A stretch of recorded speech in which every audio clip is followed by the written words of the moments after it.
our topic is equilibrium of three coplanar forces acting on a rigid body. तो सबसे पहले अपने पास अब यहाँ एक आर्टिकल है.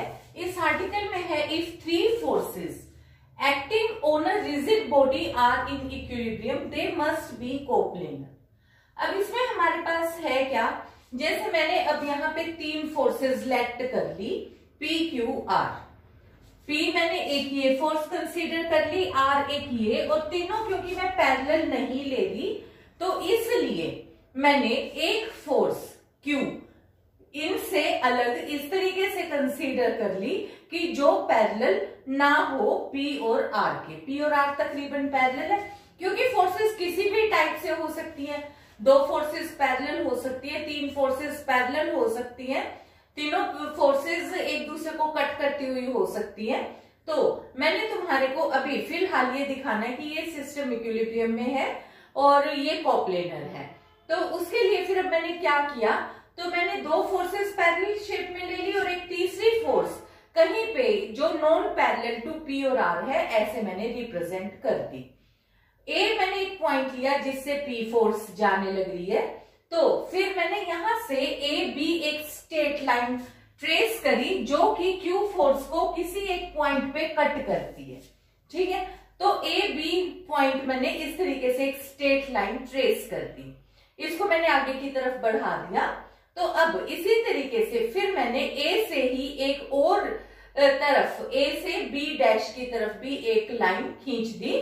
तो ये मेरे पास दो स्ट्रेट लाइंस हो गई ए बी और ए बी डैश, जो कि Q फोर्स को, क्योंकि हो सकता है एक ही पॉइंट से अगर मैं दो फोर्सेस को ज्वाइन करना चाहूं तो ऐसे करके मैं कितने भी पॉइंट्स पे मिला सकती हूँ. तो मैंने इस तरीके से दिखा दिया. तो मैंने दो पॉइंट्स लेकर उनके साथ ज्वाइन करके तुम्हें दिखा दिया. तो इससे अब मेरे पास क्या हुआ, तो जो ये अपने पास है क्योंकि तीन फोर्सेस जो हमें गिवन है ये इक्विलिब्रियम में है तो हमारे को पता है कि इसमें मूवमेंट जो है sum algebraic sum of movement about, चाहे हम किसी पॉइंट के अबाउट ले लें चाहे किसी स्ट्रेट लाइन के अबाउट ले लें, मूवमेंट इज इक्वल टू 0 आएगा, एल्जेब्रिक सम ऑफ मूवमेंट. तो इस वजह से अब यहाँ पे मेरे पास, क्योंकि मैंने मूवमेंट किसके लोंग ले लिया, ए बी स्ट्रेट लाइन के लोंग ले लिया. ए से P फोर्स जा रही है, B से Q फोर्स, यानी कि ए बी जो लाइन है इसके ऊपर से ही P और Q फोर्स एक्ट करती है. तो इनका मूवमेंट P और Q फोर्स का मूवमेंट अबाउट ए बी क्या होगा, 0 होगा. लेकिन मुझे तो पता है कि तीनों का 0 है, तो यानी कि ए बी के अबाउट, अब तीसरी फोर्स कौन सी बच गई, सिर्फ R बच गई. तो यानी कि R फोर्स का मूवमेंट भी अबाउट ए बी 0 ही होगा. और यानी कि इससे मुझे क्या कंक्लूजन मिला, यानी कि जो ये ए बी लाइन को मैं आगे की तरफ बढ़ाऊंगी तो वो R को भी किसी एक पॉइंट पे कट करेगी. तो वो मैंने कह दिया से C पे कट करेगी. बिल्कुल सेम प्रोसेस मैंने ए बी डैश और C डैश के लिए कह दिया कि A से एक दूसरी लाइन मैंने ट्रेस करी, ए बी डैश हो गई, उसके लॉन्ग मूवमेंट 0, तो R का मूवमेंट फिर से ए बी डैश के अबाउट भी 0 होगा, यानी कि वो वाली लाइन भी आगे जाके R को कट करेगी. तो इससे मेरे पास क्या हो गया कि जब ये इस पॉइंट से दो लाइंस मैंने, तो यहां से बी बी डैश और सी सी डैश, ये एक प्लेन बन गया मेरे पास. और प्लेन इस तरीके से बन गया कि यहाँ पे वैल्यू क्या हो गई, तो B B dash and C C dash are in one plane and A is on this plane. तो जो ये ए है हमारे पास वो इस प्लेन के अंदर लाई करता है. ठीक है, तो ये अपने पास हो गया. पर ए तो एक ऐसा पॉइंट है जिससे कि हमारी P फोर्स एक्ट करती है. ठीक है, ए वो वाला पॉइंट है. तो इसका मतलब क्या हो गया, क्योंकि हमने बी बी डैश Q के लोग, सी सी डैश के लोग R फोर्स ली थी और हम कह रहे हैं कि ये एक प्लेन के अंदर है, पर मैं कह रही हूँ कि ये वाली वैल्यू तो फिर ए के लोग होगी. तो यहां से यानी कि ए के लोग है P फोर्स, यानी कि P फोर्स भी इसी प्लेन में है. तो इससे मेरे को क्या कंक्लूजन मिलता है कि यानी कि तीनों ही फोर्सेस एक ही प्लेन के अंदर लाई करती हैं. तो ये अपने पास रिजल्ट है कि अगर तीन फोर्सेस इक्विलिब्रियम में होंगी तो वो हमारे पास कोप्लेनर होंगी. Again, if three forces acting on a rigid body are in equilibrium, they must meet in a point or be parallel. अब यहाँ पे क्या है कि पहले हमने एक आर्टिकल किया जिसमें हमने बताया कि अगर तीन फोर्सेस इक्विलिब्रियम है तो वो कोप्लेनर होंगी। अब है कि अगर कोप्लेनर है तो या तो वो एक पॉइंट पे और इक्विलिब्रियम में है तो उस केस में या तो वो एक पॉइंट पे इंटरसेक्ट करेंगे या फिर तीनों पैरेलल होंगी। तो ये हम कर चुके हैं पहले कि अगर दो फोर्सेस P और Q एक दूसरे को पैरेलल नहीं है, एक दूसरे के साथ अगर पैरेलल नहीं है तो कट करेंगी। तो किसी एक पॉइंट O पे हमने मान लिया कि कट करेंगी तो P और Q का कोई ना कोई एक रिजल्टेंट आएगा और जो रिजल्टेंट है फिर हमें पता है कि जो इनका रिजल्टेंट है वो भी सेम पॉइंट O से एक्ट करेगा। तो यानी कि जो थर्ड फोर्स है, क्योंकि सिस्टम इक्विलिब्रियम है तो यानी कि थर्ड फोर्स इनका रिजल्टेंट है तो वो भी इनको सेम पॉइंट O पे इंटरसेक्ट करेगी। अब दोबारा आ जाओ, अगर फोर्सेस पैरेलल नहीं है मतलब इंटरसेक्ट नहीं कर रही तो यानी कि वो पैरेलल है। अगर वो पैरेलल है तो यानी कि P और Q दो फोर्सेस पैरेलल है तो भी हम ये आर्टिकल कर चुके हैं कि अगर पैरेलल है तो इनका रिजल्टेंट भी सेम डायरेक्शन में पैरेलल ही होगा। तो इसका मतलब है कि पर हमारे को तो इक्विलिब्रियम पता है तो जो इक्विलिब्रियम है तो जो इनका रिजल्टेंट है वो इन दोनों फोर्सेस के अपोजिट डायरेक्शन में और इनके प्लस के मैग्नीट्यूड के इक्वल रिजल्ट एग्जिस्ट करेगा। जो भी इनका P और Q फोर्स का रिजल्टेंट होगा उसकी अपोजिट डायरेक्शन में एक्ट करेगा। तो जो हमने डायग्राम में शो किया। अब देखो जैसे ही अब अपने पास फिर यहां से रिजल्ट क्या आ जाता है कि अगर इक्विलिब्रियम है तीन फोर्सेस का तो उसके लिए हमारे पास नेसेसरी कंडीशन अब क्या क्या हो गई। पहली तो यही कि तीनों फोर्सेस कोप्लेनर होनी चाहिए। फिर ये कि अगर कोप्लेनर है तो या तो वो एक पॉइंट पे इंटरसेक्ट करेंगी या फिर तीनों पैरेलल होंगी। ठीक है, तो ये कोप्लेनर होनी चाहिए या फिर कंग्रेंट और पैरेलल, मतलब ये तो है ही कोप्लेनर तो है ही तो आइदर कंग्रेंट और पैरेलल। अब अगर देखो ये अपने पास कंग्रेंट है तो हमें पता है कि फिर साइन फार्मूला होल्ड करेगा। साइन फार्मूला हमारे पास when congruent each is proportional to sine angle between the other two. तो जैसे फिर इसके बाद हमने लाइबनिज थ्योरम के अकॉर्डिंग हम रिजल्ट डिराइव ऑलरेडी कर चुके हैं। फिर है कि अगर उस तरीके से है कि पैरेलल है, अगर पैरेलल है तो भी हमें पता है कि each is proportional to distance between the other two forces. फिर अब ये जो कुछ अपन क्वेश्चंस करते हुए जिन बातों का ध्यान रखते हैं, एक तो हमने ये काम किया है। अब इसके अलावा जो वेट होता है, वेट किसी एक बॉडी का, क्योंकि रिजिड बॉडी दी हुई है तो या तो हमें मेंशन करेंगे कि वेट वो लाइट वेट बॉडी है। लाइट वेट बॉडी का मतलब है कि उसका वेट हमें यूज नहीं करना है। पर अदरवाइज अगर वेट एग्जिस्ट करता है किसी भी बॉडी का तो वो हमेशा centre of gravity of that particular body, जो भी बॉडी दी हुई होगी उसके सेंटर ऑफ ग्रेविटी से एक्ट करेगा। और वेट की टेंडेंसी हमें पता है हमेशा वर्टिकली डाउनवर्ड्स एक्ट करती है। इसके अलावा फिर मान लो कोई एक बॉडी है और उसके साथ हमने स्ट्रिंग अटैच करी है। हम मेरे ख्याल से पहले भी हम इससे रिलेटेड क्वेश्चन भी कर चुके हैं कि सपोज मैं ये एक रोड है और इसको स्ट्रिंग से अटैच कर दूं तो यहाँ पे ये अपने पास अगर तो फिर वहां जो स्ट्रिंग है उसके अंदर टेंशन आ जाती है और जिस तरफ वो बंधी हुई है टेंशन उस डायरेक्शन में जाएगी। इसी तरीके से अगर कोई बॉडी किन्हीं दो जगह पे रेस्ट कर रही होती है तो रेस्ट करने का से उसके ऊपर, जैसे सपोज एक ये बॉडी है और ये इन दो पैग्स के ऊपर ही सपोज रेस्ट कर रही है तो वहां पे नॉर्मल रिएक्शंस होंगी। नॉर्मल रिएक्शन क्योंकि बॉडी की वेट डाउनवर्ड एक्ट करने की टेंडेंसी होती है तो नॉर्मल रिएक्शन अपवर्ड डायरेक्शन में होगा और बाकी तो जो ये इसके साथ हमेशा परपेंडिकुलर होगा। नॉर्मल डायरेक्शन का मतलब हो गया कि 90 डिग्री का एंगल बनाते हुए होगा। बाकी जैसे जैसे हम क्वेश्चन करते जाएंगे जहां जिस चीज की जरूरत होगी हम साथ साथ डिस्कस करते रहेंगे। Now we will do some examples. in this example we are discussing three parallel forces when they are in equilibrium. So the statement is two uniform rods AB, BC rigidly joined at B so that angle ABC is 90 degree hangs freely in equilibrium. From a fixed point A, the length of rod are A and B. If AB make an angle theta with vertical, then we have to show that. ठीक है, ये है अपने पास. अब देखो पहले से जो स्टेटमेंट दिए उसको समझो. हमारे को एक तो रोड दिए AB, दूसरी रोड दिए BC जो कि एक दूसरे के साथ 90 डिग्री का एंगल बना रही है. इस तरीके से हमारे को दिया हुआ है. और ये जो है hang freely in equilibrium from a fixed point A.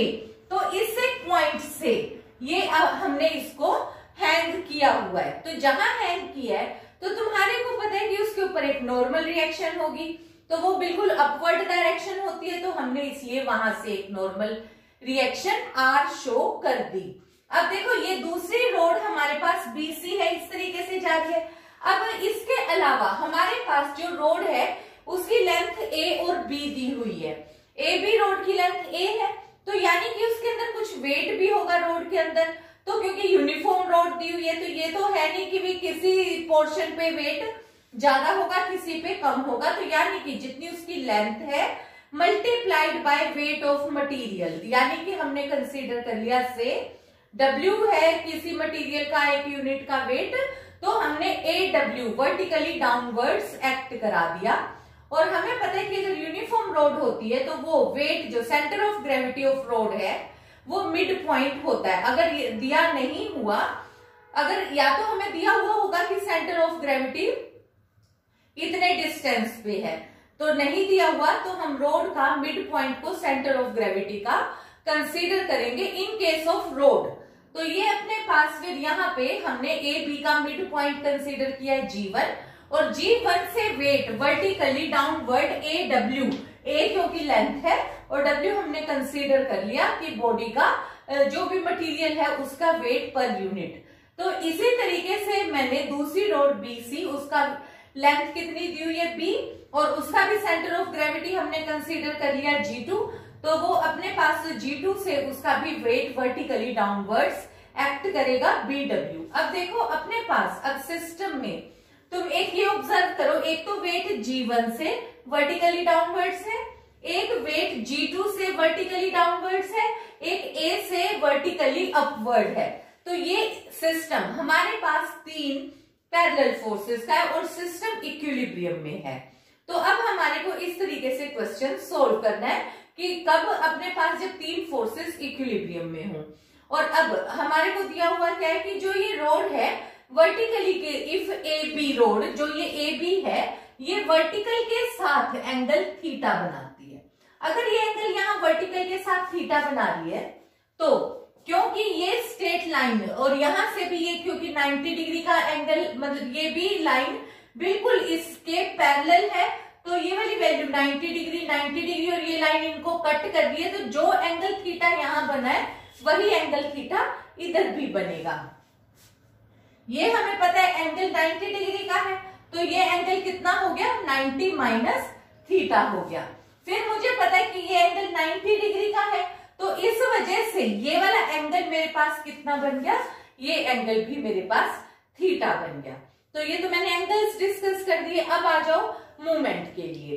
अब यहाँ पे फिर एक बार मैंने क्या किया, एक बार G1 से मैंने यहाँ पे, क्योंकि जो AW वेट वर्टिकली डाउनवर्ड मैं शो कर रही हूँ, तो बाय चांस यहाँ पे मैंने एक हॉरिजॉन्टल स्ट्रेट लाइन शो कर दी इनके बीच में. तो जो कि B पॉइंट से एक मैंने बिल्कुल हॉरिजॉन्टल लाइन ट्रेस कर दी, और उसके ऊपर मतलब जहां पे ये वाली वैल्यू G1 से एक परपेंडिकुलर ट्रेस करा, से G1N A से ट्रेस करा, तो ये हो गया AL, और यहां से G2 से इसके ऊपर परपेंडिकुलर ट्रेस करा से G2M, और एक परपेंडिकुलर G1 से AL के ऊपर भी ट्रेस कर दिया G1K. ये सारा तुम न्यूमेरिकल करते हुए सब जो काम तुम कर रहे हो डायग्राम में वो सारा लिख भी दो. अब आ जाओ कि क्वेश्चन में अब अटेम्प्ट कैसे करना है। अब तुम्हारे को पता है कि अगर सिस्टम इक्विलिब्रियम में है तो मोमेंट अबाउट, चाहे हम किसी पॉइंट के अबाउट लें चाहे लाइन के अबाउट लें, मोमेंट कितना आएगा, algebraic sum of moment should be equal to 0। तो अब मैंने क्या कर लिया, मैं मोमेंट अबाउट ए ले लेती हूँ क्योंकि मुझे नॉर्मल रिएक्शन आर शो नहीं करनी है आंसर में, तो मेरे को आर नहीं चाहिए, तो इसलिए मैंने प्रेफर किया कि मैं ए पॉइंट के अबाउट मूवमेंट ले लूं। तो ए के अबाउट लेने से आर इंटू तो 0 हो गया क्योंकि उसके साथ था परपेंडिकुलर डिस्टेंस। अब दूसरी वैल्यू मेरे पास अब कितनी है, दूसरी वैल्यू है एडब्ल्यू। एडब्ल्यू के साथ इसका परपेंडिकुलर वेट मतलब परपेंडिकुलर डिस्टेंस मेरे पास कितना आया, एनएल आया, ठीक है। और इसी तरीके से बीडब्ल्यू के साथ एलएम आया, ए पॉइंट का परपेंडिकुलर डिस्टेंस एलएम आया। अब यहां से फिर से देखो, जो ये एडब्ल्यू है ये इस तरीके से एंटी क्लॉकवाइज है और बीडब्ल्यू क्लॉकवाइज डायरेक्शन में है, इसलिए मैंने यहाँ पॉजिटिव और यहाँ नेगेटिव साइन यूज कर लिया। फिर आ जाओ, अब यहां से मेरे पास हो गया एनएल। अब देखो जो ये एनएल है ये मेरे पास किसके इक्वल है, G1 K के इक्वल है। तो इंस्टेड ऑफ एनएल यहां से मैंने डब्ल्यू और डब्ल्यू काट दिया क्योंकि ये तो कट ही गया, 0 हो गया। और यहाँ पे वैल्यू क्या हो गई, एनएल की जगह पे G1 K हो गया और इधर एलएम ही रहा। अब देखो ये वाली वैल्यू तो हो गई मेरी G1 K। अब एलएम क्योंकि किसी भी एक ट्राइंगल का हिस्सा नहीं है तो इसको मैंने क्या लिख लिया, BM माइनस BL, ठीक है। तो मैंने इसको क्या लिख लिया, BM माइनस BL। अब G1K, अब देखो G1K इस एक ट्राइंगल का हिस्सा है और ये वाला वैल्यू तुम्हारे को पता है कि ये टोटल लेंथ A है और ये वाली लेंथ कितनी हो गई, A/2, क्योंकि G1 मिड पॉइंट पे काम करता है। तो इस वजह से ये वाली वैल्यू कितनी हो गई, G1K की वैल्यू A/2 sin थीटा, क्योंकि देखो ये अपने पास कितना हो गया, perpendicular over hypotenuse is equal to sin theta, ठीक है। उसके अकॉर्डिंग G1K की वैल्यू हमने सब्स्टिट्यूट कर दी। अब वापस आ जाओ BM। अब देखो जो ये BM है तो क्योंकि मुझे ये वाली वैल्यू पता है और BM में मेरे पास अब रिजल्ट कितना हो गया, यहाँ पे BM में एक मेरे पास ये वाली वैल्यू BM में इस वाली ट्राइंगल के अकॉर्डिंग भी निकाल सकती हूँ क्योंकि आंसर में मुझे B भी चाहिए। तो B के अकॉर्डिंग ये वाली वैल्यू कितनी हो गई, B/2 cos थीटा, ठीक है। क्योंकि यहां से ये वाली वैल्यू ये मेरे पास कितना हो गया, बेस, क्योंकि परपेंडिकुलर ये वाला है तो बेस ओवर हाइपोटेन्यूज, ठीक है। और ये एंगल कितना बन रहा है, थीटा, तो इसकी वैल्यू क्या हो गई, B/2 cos थीटा। बिल्कुल उसी तरीके से माइनस अब BL। अब वापस आ जाओ BL वैल्यू, ये वाली वैल्यू अब हमारे को निकालनी है। तो ये परपेंडिकुलर मतलब ये बेस हो गया क्योंकि इसके ऊपर थीटा एंगल बना हुआ है, तो BL कितना हो गया, परपेंडिकुलर ओवर हाइपोटेन्यूज। तो ये भी वैल्यू अपने पास कितनी हो गई, A sin थीटा। तो यहां से जब हमने वैल्यू कैलकुलेट करी तो A², बाकी अब कैलकुलेशन वर्क, कैलकुलेशन के बाद फिर जब हमने कोस अलग इकट्ठा कर लिया, साइन अलग इकट्ठा कर दिया, साइन ओवर कोस कर दिया, तो अपने पास tan थीटा की वैल्यू वही आ गई जो हमारे को आंसर डिराइव करना था। तो that is all for this lecture. Thank you.